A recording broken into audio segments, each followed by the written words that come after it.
Ka! Sup, dudes? We are reacting to this video by REHOO. I don't know how you say his name. If I'm messing it up, I am sorry. My bad. But we are going to check this video out. It is saying that he played Zenlees Zone Zero 2, or not 2. He's playing Zenlees Zone Zero, so we don't have to. So we're going to check it out. I want to play this game. I don't know how I'm going to feel about it until I get my hands on it. From what I've seen, though, it's like from the beginning of this video, I fucked up my recording. My bad. But the gameplay looks pretty cool. I want to see more what's going on here. I saw like a parry system going on there. But let's go more. We did have earlier, which is, does story do regular missions still take stamina? And the Hey, yo, that costed shit. Playing story costed stamina? Oh shoot. answer to that is no. They actually removed the stamina requirement for story missions for a lot of these event missions when it comes to the explore tab, the story tab, and also the combat tab. All of these don't take stamina and all are on a first clear basis. So you still get the XP, you still get the rewards, but there is no stamina attached to it, which is a really great thing for the game for sure, because it's allowed me to play literally all day yesterday and got me to level 29, which was not good. I don't know why they would make that a thing in the first place. Make a choice. For story, either you are going to level up your characters and get resources to level them up or ascend them, or you were going to play the story. There was kind of no doing both because they both were tied to stamina, and yeah, now that's that messed only up. resources in the game, similar to how all the REHOO games are, with the resources being done with stamina, with the story and all that type of stuff not taking stamina, is basically the same thing that Genshin and Star Rail have, which is a really great thing in my opinion, and allows you to play for a little bit longer and allows you to like graphically not just looks to waste amazing and choose and pick either if you're going to play the story or if you're going to do resources. So I think that's a really great change that they added already. So going into the next one, which I'm pretty sure a lot of you are already looking forward to, is the banners we're going to be getting in Zenlees Zone Zero. And right now we do have 4 banners at the very start of the game in beta, and it does look a little bit daunting. I will be explaining every single one of these banners and also this new banner, which I don't think we've ever had in all the previous games for REHOO, because we don't have this in Genshin. Wait, you can buy those little plushie dudes? All right. We don't have this in Star Rail. And even to those that know about Honkai Impact in the Elf system or the Astral Op system, I play it too. We don't have this in that game either. And no, it's not the Elf banner and the Astral Op banner, because those banners use premium currency. This banner does not. This banner is tied to a event or also a daily login or some type of level up so that you can get this currency, but we will be talking about that in a quick moment. Going on to the limited banner and the weapon banner, these are both very akin to the Star Rail version of it, with the limited banner being 90 pulls, 50-50, you know, typical REHOO gacha. Okay, and the same thing with the weapon banner. We also have it akin to Star Rails, whereas it's 75-25 at an 80 pity, which I'm very glad that we got this at least. But there is a competitor on the horizon, which we do need to talk about, which is Wuthering Waves, and their weapon banner is actually a 100% guaranteed weapon after you hit pity. So I wonder if Wuthering Waves comes out and then Zenless comes out after, or maybe Zenless comes out before. We have zero idea if that's going to come or happen, but I wonder if they're going to change it to match Wuthering Waves with their guaranteed weapon banner, because honestly, that's a very crazy thing to look at, that Wuthering Waves is going to have a guaranteed banner after pity, while Zenlees Zone Zero is going to be going about 75-25 route when you hit max pity. So we'll have to wait and see, but yes, this is some. Yeah, the pity system is going to be like the big competitor here, because these games are coming out this month. Both of these games are coming out this month, and Zenless looks great, and Wuthering Waves also looks great. Like, well, to me, Wuthering Waves looks a bit more, how would I say, more daunting to look at because of the whole gray filter art style they got going on. But other than that, it does look cool with the combat. This game's combat also looks cool, but I don't know how it's going to feel in the sense of, like, is it going to be, like, really fast and repetitive, like, kind of like Genshin is, or is it going to be a bit more better than that? But I think the biggest thing with this whole competition thing, it feels like this game is, like, going to be, like, the third wheel to Genshin and Star Rail. And I wonder how the audience will respond to that in the sense of, like, the loyalty, right? Because now you got Wuthering Waves coming out, and depending on how the pity system is for that game, it can actually, you know what? No, you know what? I'm thinking I'm crazy. I think that I think the REHOOverse fans are going to be like hardcore loyalists to REHOOverse, So we're probably not going to see that much of a change. So there's still going to be like a good amount of people playing Zenless. We'll see though. We'll see. We'll see if like Wuthering Waves comes in with like an upset. Similar to Star Rail's version of the weapon banner. Going into the next one, which is the standard banner, which is actually a really great change which they made to the beginner banner aspect of this. The first thing for the standard banner is that you will be guaranteed a 5-star after 5 multis, just like how it is in Star Rail with the beginner banner, and it is discounted. Now, the main thing that I really enjoy that they made as a change is that 98 of those pulls, as you see from the bottom right, and yes, we do have a 5-star selector for you to choose one out of these 6 standard banner like Star Rail at the current moment. When it comes to Grace, Rena, Coleta, Nekomata, Soldier 11, and Lycan, you can pick any one of these after 300 pulls, and your beginner banner pulls get transferred into the pity of the standard banner, so that allows you to get the 300 selector out of the way. And honestly, very quickly, I can't believe I'm already at 98 pulls. Oh, the beginner using the beginner banner, which is already 50 of those pulls, and then I did 4 multis after, which got me the 98. So this is a really cool thing to look at when it comes to the pity transferring over, because the beginner banner is the standard banner, and it allows you to get that 5-star selector super quick. I am still like what, 14, 16 pulls away from my 5-star in Star Rail. I'm gonna get myself a Bronya because fuck, I need a Bronya. I could use one. It'd be nice to have like a 5-star character that supports me, because I honestly skipped out on all the support characters for Star Rail, for all the roles. I've been just going for all the DPSs for mainly design choices, the way they look.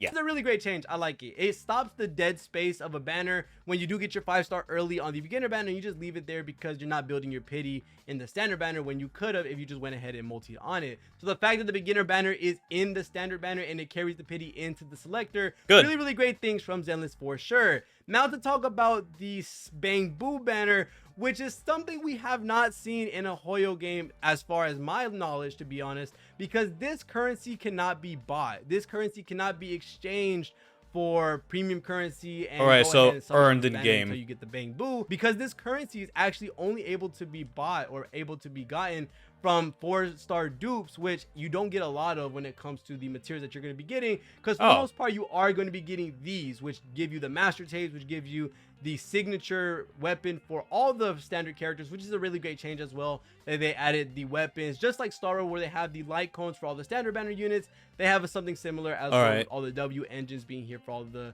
standard banner characters, and you also have the 2 rotating characters and the film that you can use to summon. These come from 4-star dupes from my understanding, and with this being given out as well, you don't get a lot of these because you mainly get these materials right here to be able to buy the tape and to be able to buy the you gotta roll a shit ton. 5 stars. These are 4-star dupe currency buyables, and honestly, buying these Bang Yo, got a new sub? Anonymous Gifter, thank you for the sub to Max VT. Much appreciated. Yeah, if you're just getting here, we are checking out Zenlees Zone Zero stuff. Hey, yeah. Continue with the video. A lot of them for you to be able to buy them out and go ahead and keep multing. So unless you're spending an absurd amount of money to get those 4-star dupes, you aren't really going to be buying these Bang Boo coins as often. And the way to get these without buying this is actually to grind out Hollow Zero, rally commissions, and also events, whether it comes to first time clears, and also you do see it in but what the hell do they do? Level ups as well. As you can see right here in the proxy primer, we can see that we do get right there. Do they do stuff to you for the side and support? Old Capital Metro Edge and Hollow Zero once, we actually got one of the Bang Boo coins. And not only that, you do get it in the battle pass as well, which they did add a battle pass where you see the Bang Boo coin as well. Not another battle pass. This is very akin to Star Rails. And I don't need any more battle passes in my life. I don't need any. I don't need any more of those in my life. There's way too many. Way too many battle passes in my life. I think I had enough of that. I bought like a Genshin one like once or twice. I think just once actually. I only bought that once, but it's like holy crap, dude. I don't think that's so much money. I am not really spending money on battle passes for a while. Like I was tempted to get the one for like Overwatch 2, because of like the hero skins. But holy shit, my main Widow, she's at the very fucking end of it. And I'm like, okay, I'm not gonna play that much of it. Screw that. Nope, I'm not playing. I'm not playing. Damn BPs. In Genshin's battle pass, a bunch of materials. So far, we don't see anything crazy as in terms of a resin remodeler so far, but we'll have to wait and see when we get further into the battle pass. And that's basically it for the Bangbu banner. Now, the thing that is a little concerning is that when you look at this banner versus Honkai Impact's Elf banner or their Astral Op banner, now we don't have it to where it's locked behind a grindable currency. We have it to where you use premium currency, which honestly, it's fine. I guess you could say that they made it a grindable currency that everyone kind of gets the same amount of pulls for. But the main thing that is an issue or something that I'm looking at, and hopefully this isn't the last draft of the Bangbu banner, which is this banner is a 75-25. This is a 75. You may get the Bangbu 25%. You are getting a standard Bangbu. And that's a little bit weird coming from Honkai Impact, where when you hit max pity, you're guaranteed the elf, you're guaranteed the astral op. Oh, what the heck? So it's a little weird that they did make this one not guaranteed after a certain amount of pity. So they're fucking you over a little bit here. Damn, that kind of sucks. Oh well. I don't know how important these little dudes are going to be. Like, I see them around, but I don't know what they do gameplay wise. Are they like a secondary like support to your character? We'll see. We'll see. When we have a similar system in Honkai Impact and they chose to make it a 75-25 split. Hopefully, in my honest opinion, they change this to be a guaranteed Bangbu for a optional, you know, side buddy, because these guys do help you in battle, and you can chain attack off them, which is really cool. But 4 stars are able to do the same thing as well. I have that penguin right there as the 4-star that we have featured on this banner as well, and he's doing absolute work with my ice team because he does ice damage. There's a lot of really cool stuff that comes with these banners. I hopefully will see a Bangbu. Damn, that looks badass. Because it being grindable, it's cool. But the fact that if I lose the 75-25 for that patch, are you going to tell me I can't get the Bangbu anymore because I lost the 75-25 and now I'm stuck and I can't grind anymore because all the events are gone, the Hollow Zero awards are up, and all the different type of stuff? I don't know. Very weird thing for the Bangbu, in my honest opinion, banner. We haven't seen this in Hoyo's games, in my honest opinion, for a currency you can't literally buy. So this is weird. I hopefully will see some changes to this banner, but we'll have to wait and see.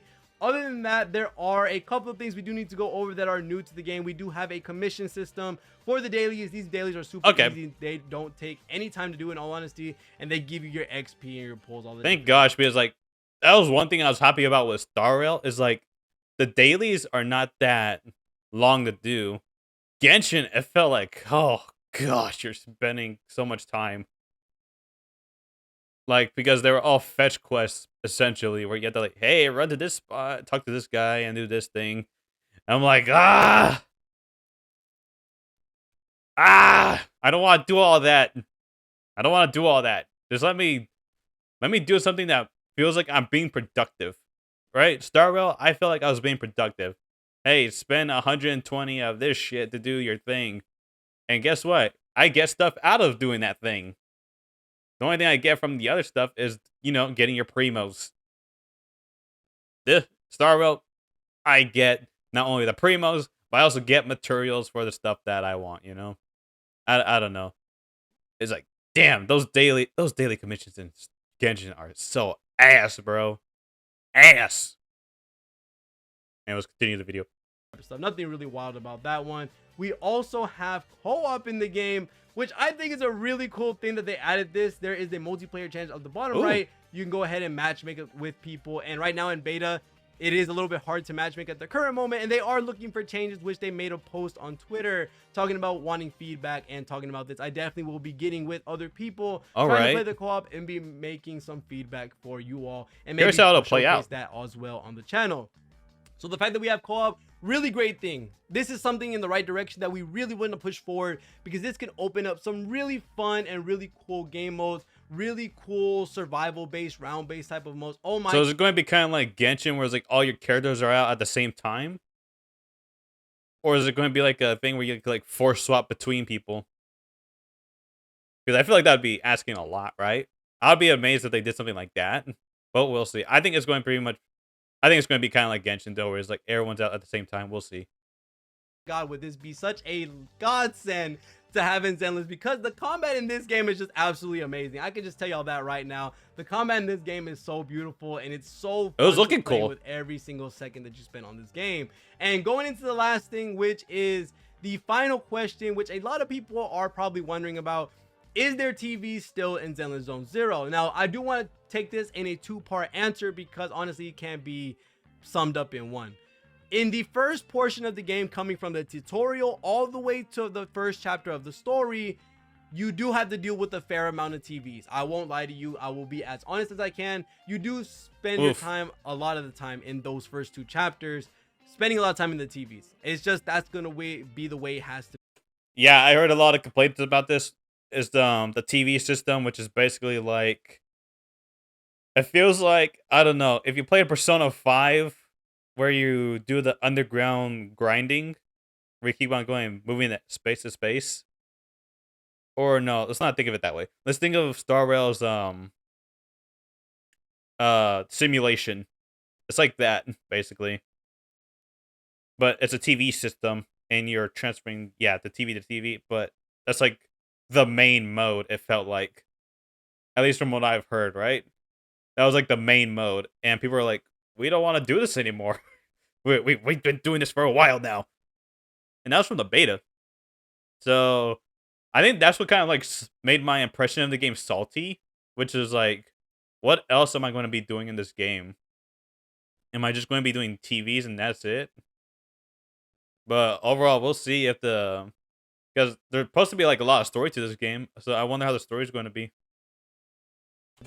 Because they're teaching you a lot of the mechanics, and it's not a lot of Dead Space TVs. Now, this is where I go into my next portion of it, which is after chapter 1 of the story, the TVs become almost non-existent. The TVs go down to such a considerable rate, lower than what they were before, that you're usually spending like 80,000 fights playing the game, and maybe one TV in the middle, and then now you're playing 80,000 again. Like, there's just so much combat now, and they did bring up the frequency of combat in those TVs, which is a really great thing that they did. And for the most part, a lot of the missions in the game at the current moment, especially because we have so many modes that don't deal with TVs when it comes to some of the explored missions, some of the story doesn't take TVs anymore. The combat is strictly, and I mean strictly, no TVs. And same with the rally commissions, also strictly no TVs. We even have an end game mode as well, which is Shiyu Defense. This is the MOC of the game, and this also doesn't use TVs. There's so many modes now and so many other things that you can do in this game that put you straight into the combat and no TVs whatsoever. Okay, if I had to say the mode that has the most TVs, it would definitely be the story. And I think chapter 1 and chapter 2 at the current moment of the story do hold a good bit of TVs, because the TVs are kind of connectedly directed with the story. But for the most part, after you beat the tutorial, and here's the thing with like the TVs too, it's like it's almost like how I describe it. It's like an interruption of the game, because like with Star Rail, when you're doing the simulation, you just see like a pop-up happen, you click it, you get your thing, and you move on. While the TV system, it's literally, all right, you go into the game, and then you're pulled out of the game. That way you can transfer to another TV. So it kind of just like breaks the flow of things, and it just like interrupts the, I don't know. Think of it as like interrupting your adrenaline. Almost like it's like blue balling. It's like blue balling, and you're just like, you're trying, but you can't. After you beat chapter 1, you don't have to deal with TVs almost at all. It's so little to the point where you are doing 20 to 30 combat modes back to back to back to back to back.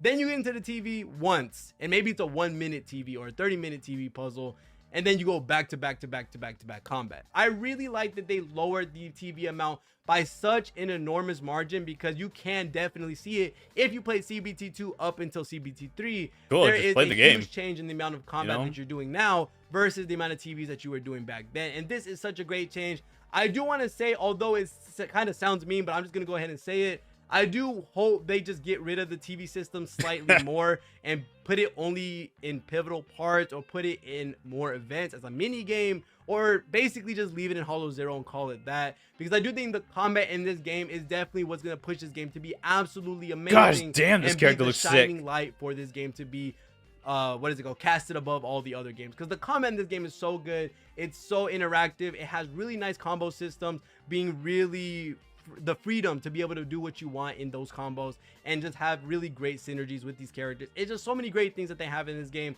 and I really want this game to shine. I want this game to do well. I just want them to take away more of the TVs, even though there's basically none.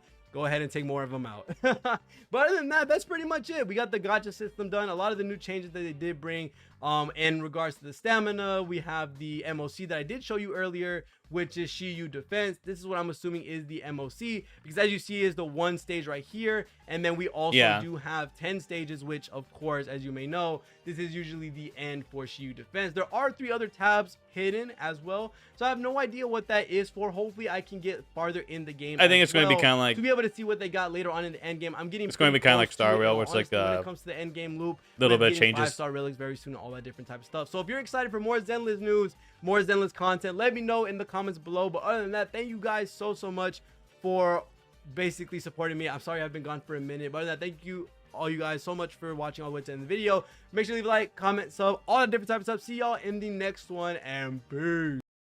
Sick, good video. I liked it. Let me give him a like. You know, shit, I'll subscribe to him too. All right.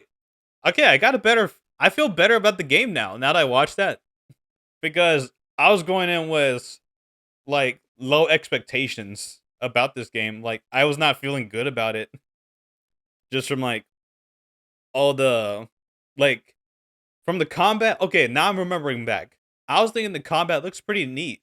It sounds like it could be cool, but the fact that you keep on breaking out of combat and going into the fucking TV, that did not sound appealing to me. And if that was like the main mode, that would have been irritating. Like, straight up, because I just want to go in there and hit shit. But hearing this makes me feel a little bit better, because I don't know, I'm not a huge fan of like I'm not a huge fan of like the puzzle aspects to games. Those are the most exciting things to me. The most exciting thing is just like doing the combat and, you know, getting that oomph feeling to it. But yeah, I'll put this video at the description. If you like this video, give it a like. Subscribe. My Discord is below if you like to chill out and hang out, talk more about this game and other games and other stuff. And yeah, feel free to subscribe as well. That would be much appreciated. And check out this dude's channel. How do you spell his name? It's REHOO, REHOO. Check out this video. And yeah, that's going to be it. Thank you guys for coming on by. And yeah. Grah!